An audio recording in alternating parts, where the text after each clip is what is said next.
Hello, this is Matt on the Moon Lambo channel. Ripple has a valuation of $15 billion, up from roughly $10 billion just a couple years ago, and they have $1 billion with a B in the bank. And so some of this I've seen widely discussed within the XRP community on social media, specifically on Twitter, which is where, if I'm going to be on social media, that's where I am most of the time, because that's where the bulk of the XRP community is, honestly. So a lot of this has been discussed, but there are a few things that I have not seen discussed on this topic, and there are implications for what it might mean for the future, which actually has been brought up by a couple individuals from Fox Business Network that at this point many of you will become familiar with, none other than journalists Charles Gasparino and Eleanor Terrett. So a number of things to cover here. Oh, including this. By the way, I'm going to cover this at the end of the story. Unrelated to Ripple, unrelated to XRP. Just a story I found interesting. So I was like, yeah, let's go ahead and talk about this. It's crypto related, though. Here's the headline. Blockbuster preparing to enter crypto and NFTs. I found a number of stories actually covering this. And yes, it is that Blockbuster. Blockbuster Video. Remember then? They actually still exist. They have one location on the entire planet, down from 9,000, and now, allegedly, they're getting into the world of crypto. So I'll give you the specifics, but before going any further, I do want to be clear, I do not have a financial background of any kind. I am not offering financial advice, and you definitely should not buy or sell anything because of anything that I say are right. I'm just an enthusiast who enjoys making YouTube videos about crypto-related topics, but just as a hobby and just for fun. And so the conversation on a lot of this started just the other day. In fact, here's a tweet from Fox Business Journal's Charles Gasparino, who tweeted out the following. Breaking, Ripple says it now has a $15 billion market value after buying back all its outstanding private shares held by investors since being issued in December 2019. SEC case is ongoing and obviously could impact future sales of private stock, hashtag XRP. And then Eleanor Terrett, she tweeted out the following. Ripple tells us business is booming despite SEC tensions, and this move really underscores the strength of their business model and position in the market. And folks, yes, I know obviously there's a lot of uncertainty surrounding XRP. I'm just thankful that Ripple has a veritable war chest of $1 billion to fight back all the asshats at the SEC. Because normally when the bullies at the SEC start picking on people, most capitulate.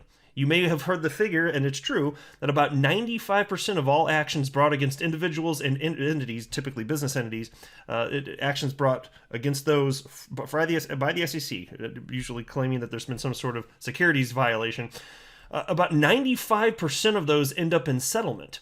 And so, fine, yeah, it's true the judicial system couldn't handle bringing all of those cases to like full adjudication, but I think it's also true that the SEC is using enforcement as a weapon, as Attorney John Deaton regularly states. I do think that there's definitely something to this. But look, the business model's strong, and don't forget, XRP is actually at the heart of all of this, and it actually gets a little bit more interesting. There are some specifics I wanted to highlight, but first I want to make sure I properly set the table. Here's a headline from December 20th, 2019, just a year and 2 days before the SEC filed their legal complaint against Ripple, claiming that XRP is an unregistered security of Ripple. Now, here's the headline from TechCrunch. Ripple raises $200 million to improve global payments. Ripple has raised a $200 million Series C funding round. Tetragon is leading the round, with SBI Holdings and Route 66 Ventures also participating. According to Fortune, the company is now valued at $10 billion. So there you go. Just a little bit ago, valued at $10 billion. Now you fast forward a year and a month, and now up to $15 billion. And this is particularly interesting because when this news popped, and I remember covering this, there's a reason for this. When you go through a Series C funding round, it usually means that A, you're looking to sell your company and just make it worth more, or B, you're looking to launch an IPO. And the rumors started swirling around this time. Things were leaking out that it looked like, and then Brad Garlinghouse even said maybe a month or so later, yeah, it's looking like at some point we'll actually have an initial public offering. So it looks like that's the direction they were going, and what happened about a year later just threw everything into the toilet, basically. Look at this. Here's a headline from March 5th of 2021. Ripple investor loses bid to force stock redemption on SEC claim. So I'm not sure how many of you remember of this, but I don't know if it was like a week or so, something like that, after the SEC filed its legal complaint against Ripple, the Tetragon, which was leading the Series C funding round, they actually filed a lawsuit. They wanted to get all of their money back because there was some sort of clause, and this is true, there was some sof clause that if XRP were found to be a security of Ripple Labs, if it were legally defined to be a security of Ripple Labs, that all of the stock, they could get their money back for that purchase. They could get all of the stock back. And so again, this was a big funding round, like I said, of $200 million. So there's a lot on the line there financially, right? And not just financially, I mean, even for the future of the company and what that might mean.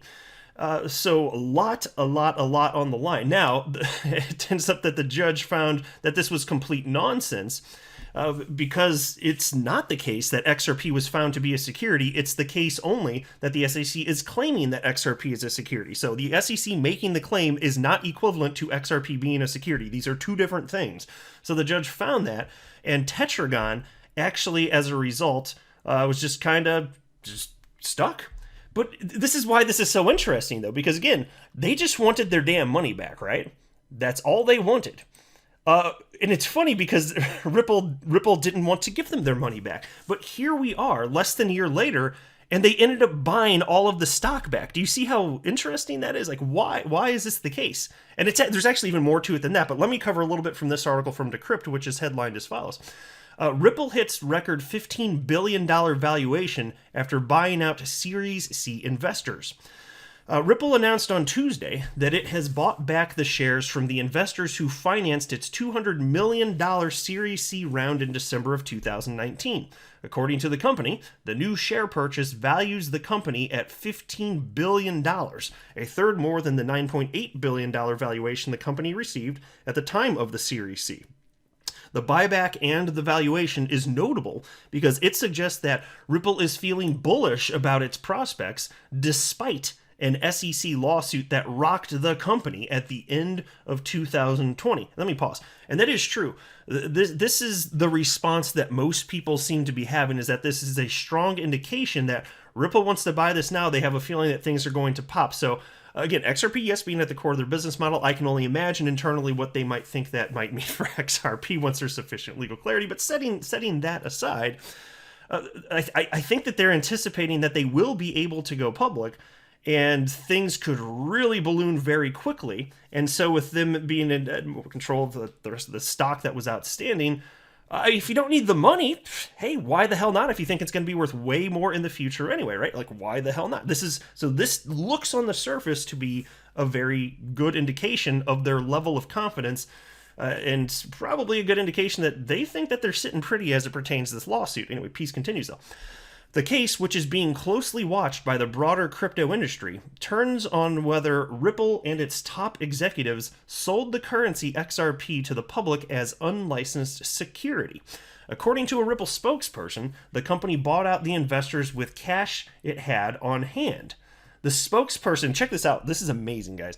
The spokesperson cited, quote, "our extremely strong position in the market," end quote, and noted that Ripple is cash flow positive. That's a quote. Ripple's cash flow positive, has $1 billion with a B, $1 billion in the bank, and a strong balance sheet. End quote. But it gets even more interesting. Okay, so think about this. Again, Tetragon, they're screaming after the lawsuit came down. The SEC going after Ripple. We want out. And Ripple's like, no, you can't do that. These are not the terms that we agreed to. And the judge ended up siding with Ripple. Then after that, again, Ripple bought back the stock anyway. This just happened, right? But there's even more to it, because Tetragon's actually not out of the story completely. Check this out. Here's a tweet from Eleanor Terrett. One of Ripple's shareholders, Tetragon, unsuccessfully sued Ripple to receive its 2019 $175 million Series C investment after it learned of the SEC lawsuit. Ripple just bought back its original investment, and they tell me Tetragon is still an investor in the company along with SBI Group. Folks, nobody's really talking about that.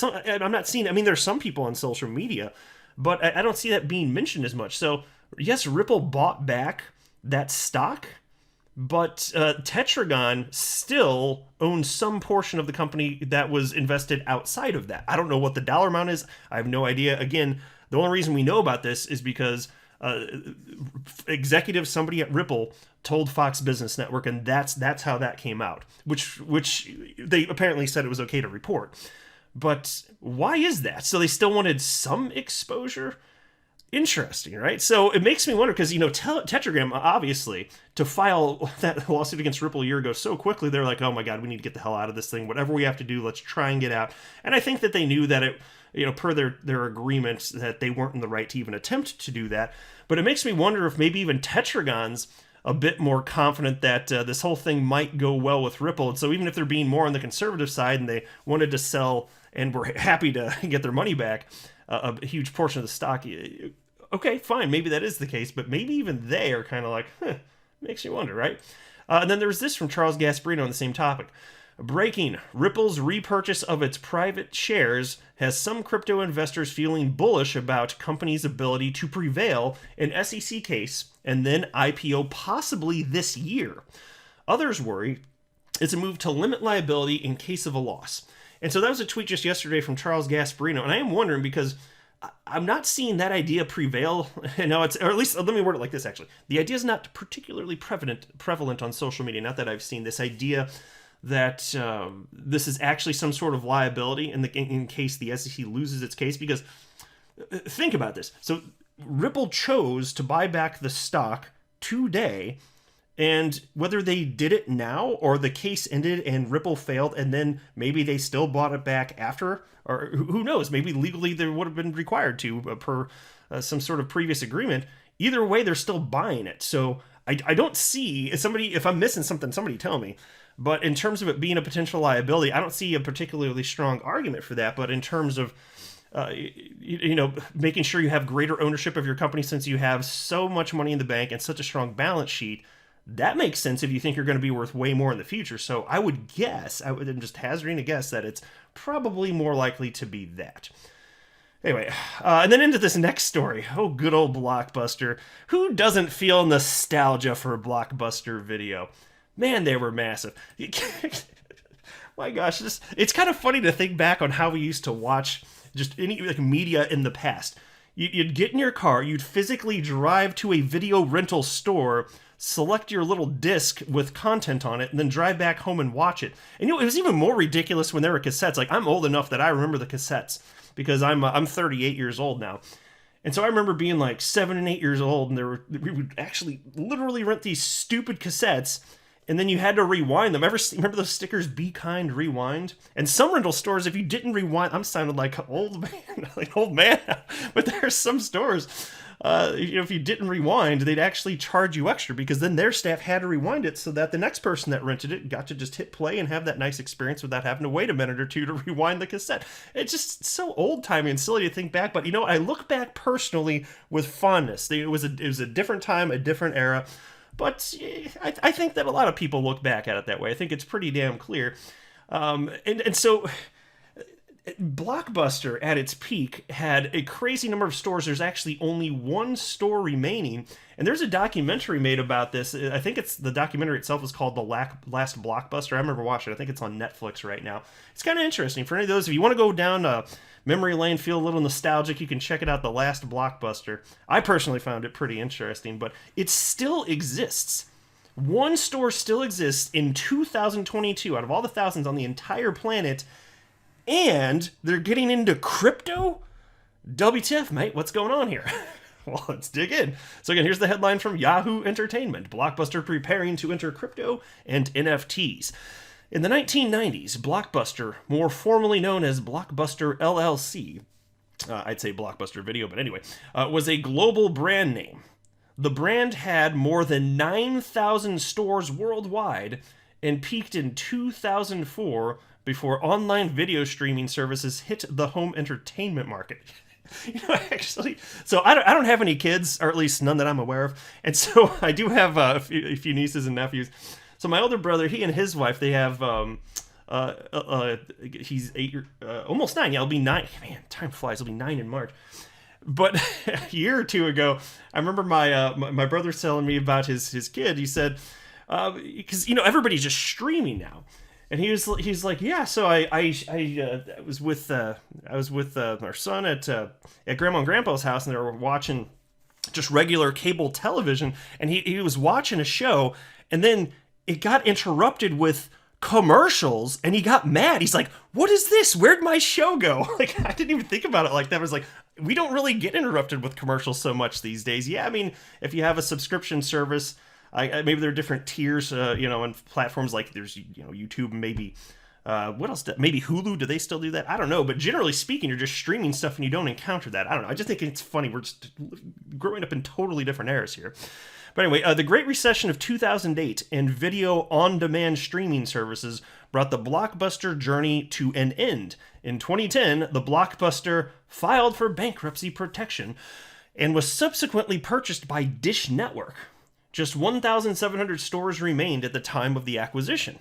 At the time of writing, however, just one franchise store remains, located in Bend, Oregon, in the United States. This week, news hit the wires of Blockbuster filing a trademark application with the U.S. Patent and Trademark Office. According to the trademark filing, Blockbuster plans to issue a digital token in addition to an NFT marketplace and metaverse environment.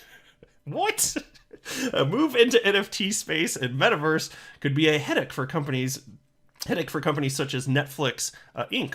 Trademark attorney and founder of Gerben law firm Josh Gerben tweeted the news with the headline, "Don't call it a comeback." And then he wrote, Blockbuster, now a subsidiary of Dish Network, has filed a trademark application claiming it plans to offer a Blockbuster-branded cryptocurrency and a marketplace for buying and selling NFTs and metaverse environment. So there you go. That's the tweet on the screen. What? Well, there's one Blockbuster out of 9,000 that used to exist on the entire planet. They think that it makes sense to launch a cryptocurrency. I'm intrigued. I don't know how it could. I'm intrigued, though. You definitely caught my attention. I still have a certain fondness having grown up with Blockbuster, even though I don't want it to come back. Like, I can't imagine going from streaming to have to physically drive to a store to select something, and then they may or may not have it. If somebody rented it and it's out, you just don't get the movie. No, thank you. No, thank you, sir. Madam, I will pass on that. But still, it's just part of the past. It is what it is. But a crypto, what do you even use it for? Like, what would this? I don't know. I'm genuinely curious. So, I haven't been able to find additional information on this to this point. But as it unfolds, just because I just think it's an interesting topic, unless you guys all think it's horrendously boring, I'll let you. I'll be happy to provide updates as it pops up in the news. I don't know what the hell this is going to look like or why anybody would want this, but there is still one Blockbuster remaining. I'm not a financial advisor. You should not buy or sell anything because of anything that I say or write. That would be a very, very, very bad idea. Until next time, to the moon, Lambo.